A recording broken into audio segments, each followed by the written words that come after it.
Hello everyone, I'm Tarun Prajit from CAZA, graduating in Sri Venkateswara College of Engineering, and I'm here to speak on the topic retrieval queries. In this presentation, we will see about retrieval queries. Retrieval queries in SQL are used to extract specific data from a database. They allow users to fetch information based on various conditions and criteria. In this slide, we will see some of the basic syntax of select statement. Select. The select statement is used to retrieve data from one or more database tables. Column names. It specifies the columns from which you want to retrieve data. From it specifies the table from which the data will be retrieved. The syntax for select statement is select column name from, then we should give the table name. In this slide, we will see about filtering data using where clause. Conditional filtering. The where clause allows you to filter data based on specified conditions such as equality, comparisons, or range. When we come to logical operators, it supports logical operators like AND, OR, and NOT to create complex filtering conditions. In this slide, we'll see about sorting data using order by clause. In SQL, you can sort data using order by syntax. Here you can sort data either in ascending or descending order, or either in single/multiple column values. Data can be sorted into different types using the order by syntax in an SQL. In this line, it's about limiting the number of rows using limit clause. Controlled output. Limit clause is used to restrict the number of rows returned by a query. In enhanced performance, it can improve query performance by reducing the amount of data that needs to be processed. Limiting of the number of rows using limit clause is very easy to perform. In this slide, we will see about joining tables using inner join. Combining related data. Inner join select records that have matching values in both tables. Supported join types. It supports various types including equijoin and natural join. Multi-table joins. It allows joining more than two tables in a single query.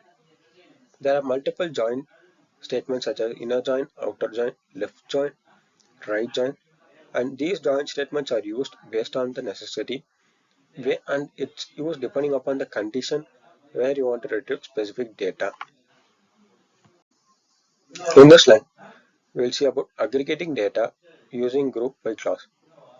Data summarization. Group by clause is used to group the result set by one or more columns. Aggregate functions. It works with functions like sum, average, count, min, and max to calculate summary values. Sum function is used to calculate the total summation of a column or row. Average function is used to calculate the total average of a row or column. Count function is used to count the number of values present in a row or column. Minimum function, it is used to get the minimum value in the row/column, whereas the max function is used to calculate the maximum value which is present in the row or column.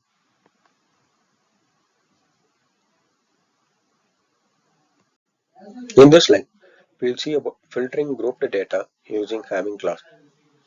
There are two things. One is conditional filtering, the another one is post group filtering.